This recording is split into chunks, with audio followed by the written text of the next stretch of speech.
Hey everyone, Jason here. Welcome back to the layout. It's mid-March 2020. The coronavirus is shutting down the whole country, it seems. I came home actually to go to the Piston Power Show at the Cleveland IX Center. I brought my 1994 Toyota Supra down to be in that show. Spent all day Wednesday before the show moving the car in and getting the booth ready. There were 10 of us in one section. We spent all day working our butts off to get that set up. And the next morning they announced that it was canceled. Kind of like everything else in the country. All sporting events, all major gatherings, everything's been canceled. So trying to make the best out of a pretty crummy situation. So I'm here with my parents, enjoying the layout a little bit, and I thought I would do a quick video to show you guys what's been added to the layout, give you a little update on the basement progress in my new house, and just give you some footage of the trains running. This won't be a particularly long video, but just wanted to keep you all posted on what's been going on. So let's go ahead and get started. Here's a new item that was just added to the layout yesterday. This is a MTH Premier Line Norfolk and Western Heritage unit, part of the Norfolk Southern Heritage fleet, ES44 AC diesel engine equipped with Proto Sound 3. Now, while this is a new item for the layout, it's not a new release by MTH. This was actually cataloged in the 2013 Volume 1 catalog and delivered in December of 2013. Now, when MTH first cataloged these, they cataloged all 20 of the Norfolk Southern Heritage units, and back in 2013, I was still a college student, so I had very limited funds to spend on model trains. I really could only pick one or two to pre-order at the time, and then just kind of hoped that I would make money down the road, and then would find some of the other Heritage units as I searched on eBay and in local train stores. So over time, after I've graduated college and been working for several years, I've hunted down quite a few of the Heritage units that I really wanted. This is actually the 6th one I've added to the fleet of the original 20 NS Heritage units, and a bit of a funny story of how I was able to grab this one. So as many of you know, I buy the majority of my trains from Stockyard Express in Oberlin, Ohio, and I'm in and out of that store all the time. It's conveniently located between my parents' house in Avon Lake, Ohio, and Detroit, Michigan, where my house is now and where I currently live.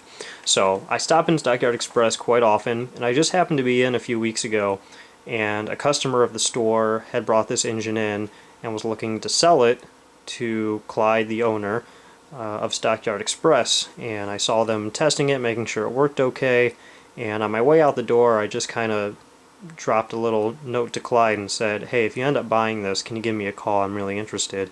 And within probably an hour, he had called me up on my cell and said I picked up the engine, and he offered me a price for it, and I gladly accepted. So just yesterday I went back to the store and picked this up, inspected it, and brought it home to the layout. It's a beautiful engine. I've always loved this Norfolk and Western blue and yellow paint scheme, and there was nothing wrong with this engine. The paint's great, it runs great, and I think it's a really nice addition to the layout. Now, I'm not going to do a full review on this engine. The Heritage units made by MTH have been out for years. There's many reviews of them on YouTube that you can look up, but I will provide plenty of footage of this engine running around the layout. It is everything that you'd expect from MTH Premier Line. It has a great sound set, it has smoke, LED lights, and what I really liked about the Heritage units that MTH put out is all of them had ditch lights on the back of the engines. Sometimes they don't always include those backward ditch lights, but they did include them on all the Heritage units, so I'm very happy with that. So there you have it. The latest addition to the layout is just a matter of being in the right place at the right time, and this really serves as a reminder of how blessed I am. Blessed to have a great job and career that allows me to enjoy this hobby to the extent that I do, and how rewarding it is to find trains that I dreamed of when I was younger but wasn't able to afford until now. It's a very rewarding experience.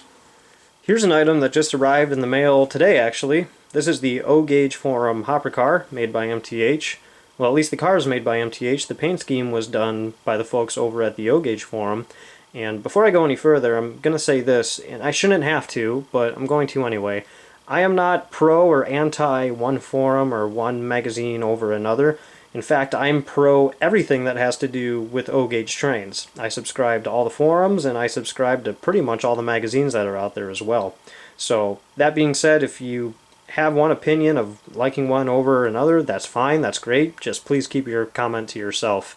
That being said, the O-gauge forum started up within the past year, and it's been a great forum to talk about O-gauge trains. I've met some great people on there. And when they announced that they were going to be doing a custom car, I saw the way that this one looked, and I thought it would look really good on the layout, and I thought it was a great way to support the forum as well. So it arrived today. Let's go ahead and take it out of the box and see how it looks on the layout. Well, there it is out of the box. The O-gauge forum hopper car. The box that it came in says it was originally a Western Maryland 100-ton covered hopper, but it obviously has been repainted and re-decaled to show the O-gauge form. It's pretty cool. You have OGFX on the left side, the big OGF banner there in the middle, and of course the website o-gaugeforum.com. So if you haven't checked it out yet, go ahead and give it a look. It's been a pretty good forum, pretty enjoyable forum thus far. But this car is pretty nice. Took it out of the box, and shoot, I could still smell the fresh paint. So it was done quite well. Paint looks good. It's nice that they added the little silver detailing on the top, and all of the decals look really nice. So I think this is going to fit in pretty nicely on the layout. I don't really go for fantasy paint schemes much, but because it's Premier Line and the color scheme that was picked, I think it'll actually blend in pretty nicely with the layout. All right, so that's pretty much it for what's new with this layout. And now let's go to my new house and show you what I've been getting done in the basement. Okay, back in the basement to show you some progress. Last time I showed you guys that I had framed that wall and this entire wall here, and now I have this whole side wall and the back wall of the house and all of the framing around the stairs and closing off the laundry room, and here's where we still have to put the door in. So all of the framing is more or less finished. And once I get the door in, then I can move to electrical. So I'll do my outlets around the whole perimeter, all the places that I want them. Then I'll insulate, and then it'll be time for drywalling. So I'm so excited to have this framing done. Such an intimidating task, and I would have never been able to do this, at least not as quickly, without the help of Charlie and Mark from the Detroit 3 Railers. Those guys have been so helpful. I can't thank them enough. All of this, such a big thanks to them. So really exciting, and hopefully I have more done here soon. And in fact, I do have more done. The door is hung, and it swings open perfectly to my laundry room. So that's awesome. And also the electrical is done. Wired in the electrical, goes all the way around, got multiple outlets throughout the basement. So electrical is all done, and now I'm insulating. I started with this wall, and then I realized, you know, with the foam board behind it, I really don't need the paper batting, so I'm going to continue on doing just the unfaced insulation. So that's what I'm working on now. That should go pretty quickly, and then moving on to drywall like I had mentioned. And just like that, the insulation's done. All the way around, just like I mentioned. It's certainly a lot quieter down here, and it's a lot warmer. So now it's time to drywall. So here I was thinking that this was going to be a really short video, but I guess I didn't realize that I did have more stuff to talk about than I previously thought. If you haven't caught on yet, I don't film all these videos in one day. I film them here at my house, I film them a little bit at my parents' house, and I kind of do that over the course of weeks and sometimes even months, and then I piece them all together. So, you know, apologize for that, but two quick things I almost forgot to mention. One was just I got this Hudson back from Stockyard Express. It was in for repair, and I also had them put in a shorter drawbar to bring the engine a little bit closer to the tender. It's pretty common complaint in O-gauge and O-scale really all scales, that the gaps between the engine and the tender for steamers is way too big. So even though this is still not a very prototypical gap, it has shortened it more than what it was, so I'm pretty happy about that. I should mention though that when you do shorten up that drawbar and you bring the engine close to the tender, it can restrict what kind of curves that you can run the engine around.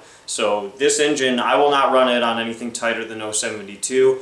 I don't know how tight it could actually go around a curve now, but just keep that in mind. You can't just shorten the engine and the tender and expect it to run on 054 and tighter. Just a little disclaimer for you. And finally, something that I'm shocked I almost forgot to mention was I received my latest issue of Classic Toy Trains magazine last month. This is the March edition, and I've been talking to you all about how my layout is going to be featured in there. This isn't the issue that has the full feature, but I was surprised to see that one of my photos has already been used in the photo album section. And I had no idea it was even going to be used. I just happened to be scrolling through after I had received the magazine and turned the page, and lo and behold, there was my layout. So that was kind of a cool surprise to see flipping through the magazine.